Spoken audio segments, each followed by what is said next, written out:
Bonjour chers téléspectateurs de Ndam TV, bienvenue dans votre Flash Info.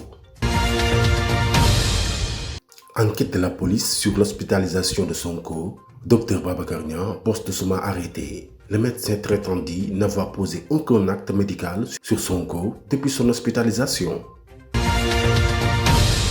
Arrêté à Médina Ndakbé, Dr Babacar Niang, directeur de la clinique Souma Assistance, était recherché par les forces de l'ordre. Selon nos confrères de Libération du Quotidien et Les Échos, l'affaire de l'hospitalisation du leader de Pastef prend une nouvelle tournure. Les journaux révèlent que Dr Ousmane Cissé, médecin traitant de Sonko, a dit aux enquêteurs qu'il n'a posé aucun acte médical sur ce dernier et qu'il s'en lave les mains. Les médecins de la clinique Souma disent n'avoir eu accès à Sonko sur instruction. Les enquêteurs cherchent toujours à identifier l'équipe médicale qui a traité le leader du Pastef. Situation politique au Sénégal, 2 députés français interpellent la ministre de l'Europe et des Affaires étrangères. La situation politique au Sénégal a fait l'objet de débats en France. En effet, Catherine Colonna, ministre de l'Europe et des Affaires étrangères, a été saisie d'une correspondance par 2 députés, notamment le président du groupe de gauche, démocrate et républicaine, et le vice-président de la Commission des Affaires étrangères, pour attirer son attention sur cette situation qui est de plus en plus dangereuse, à mesure que s'approche son élection présidentielle. Sénégal, des élèves suspendent les cours dans plusieurs localités pour réclamer la libération de leurs camarades. Plusieurs établissements scolaires ont été fermés ce mardi. Pour cause, les élèves ont manifesté pour réclamer la libération de leurs camarades arrêtés durant les violentes manifestations jeudi dernier, jour du procès de l'opposant Ousmane Sonko. À Bignona, hier lundi 20 mars, le lycée de Bounakan se solidarise en faisant sortir toutes les écoles de la commune. Ces derniers réclament justice pour leurs camarades. C'est en ce sens qu'ils ont fait le tour des collèges, écoles primaires et lycées pour manifester leur colère en jetant des pierres sur tout. Ainsi, tout est parti du lycée de Bounakan qui a fini de contaminer tous les autres établissements. À Saint-Louis, dans le nord du Sénégal, le système éducatif est paralysé ce mardi. En effet, les élèves du lycée Charles de Gaulle ont suspendu les cours jusqu'à jeudi. Ces derniers réclament la libération de leurs camarades arrêtés par les forces de l'ordre lors des manifestations. Et depuis lors, ces élèves ont délogé beaucoup d'élèves d'établissements de la commune, afin d'intensifier leur mouvement d'humour dans toute la ville. C'est le même constat à Tivaouane où les élèves ont boudé les classes pour, disent-ils, exiger la libération de leurs camarades arrêtés lors des récents événements qui ont secoué le pays. Ils menacent de ne plus retourner en classe, puis ils comptent paralyser le système éducatif jusqu'à nouvel ordre. Hormis ces manifestations des élèves, les syndicats d'enseignants ont aussi annoncé une grève de 48 heures pour exiger la libération de leurs collègues en détention. Jeune tué lors des manifestations du 16 mars, Benno Bokk Yakaar annonce une plainte contre Ousmane Sonko et Pastef pour complot d'assassinat.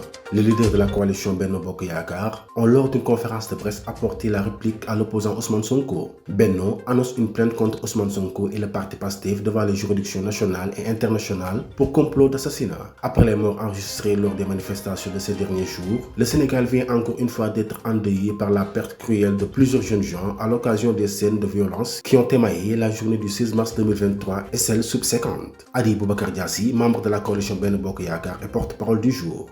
Les grotesques mises en scène, les comédies fantasques et les manipulations qui ont frappé notre pays sur la scène internationale du fait des appels à la violence de l'opposant irresponsable et de son refus de faire face à la justice dans le cadre du procès de l'opposant à Mame Mbaye Niang ne saurait rester impuni, a-t-il ajouté. Selon lui, c'est juste avoir fait son réquisitoire politique qu'il s'en plaît des maladies imaginaires et inventé d'une tentative d'assassinat et pas un mot de compassion sur les morts du fait de ces appels répétés à la violence, ni des blessés, ni sur les destructions de biens. Benno Bokk Yakaar rend hommage posthume à Mamadou Ly, dit Daouda Fall. Ce jeune de la Médina n'a fait que défendre la mairie dans laquelle il travaille et est mort assassiné sous les coups des nervis de Sonko et Pastef.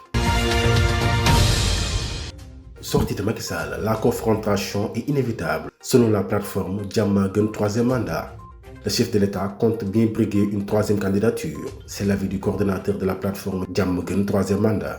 Selon Mamadou Mbodj, après la sortie de Macky dans la magazine L'Express, il ne fait plus de doute que le leader de l'APR est dans un reniement présidentiel moralement intolérable, politiquement injuste et démocratiquement indécent.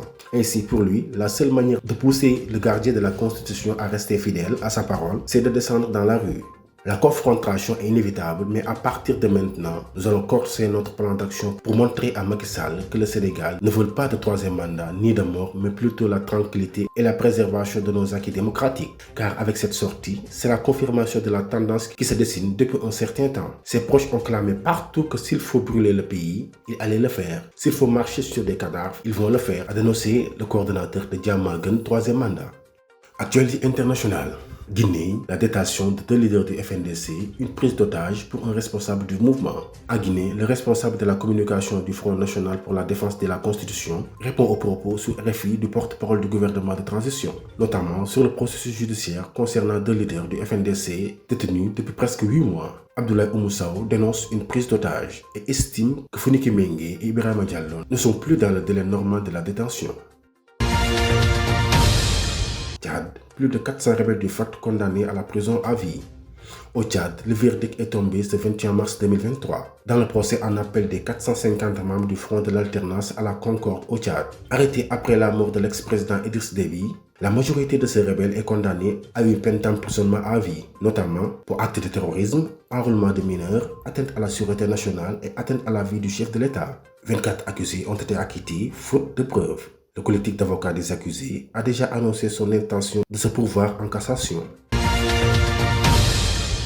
Actu Sport, les premiers pas du fils de Fadiga dans la tanière. Retour de Sadio, tout sur la séance du jour. Rappel, une deuxième fois après avoir forfait lors de sa première convocation, Noah Fadiga a enfin intégré la tanière. En effet, le fils de l'ancien international sénégalais Fadiga s'est entraîné avec le groupe ce mardi au terrain annexe de stade Abdoulaye Wade de Diamniadio, en prélude à la double confrontation Sénégal-Mozambique prévue le 24 et 28 mars 2023. Toujours dans l'optique de la préparation du match contre le Mozambique ce vendredi au stade Abdoulaye Wade, les Lions étaient en séance d'entraînement ce mardi. Aliou Cissé a ainsi rassuré sur l'adaptation de Noah Fadiga et Moussa Niakhaté qui ont récemment découvert la tanière. Noah Fadiga est un fils de Fadiga Halilou, donc il est chez lui et je le félicite. Ce sont de jeunes joueurs qui arrivent dans cette équipe nationale et qui apportent un vent de fraîcheur. Ce sont des garçons qui ont envie de continuer à être dans cette équipe. On va continuer à les appuyer, à les encourager et surtout à les préparer pour qu'ils puissent donner le maximum sur le terrain. Être sélectionnés c'est très bien, mais ils sont là pour jouer et je crois que quand on aura besoin d'eux, ils seront présents. C'est confié le sélectionneur des Lions.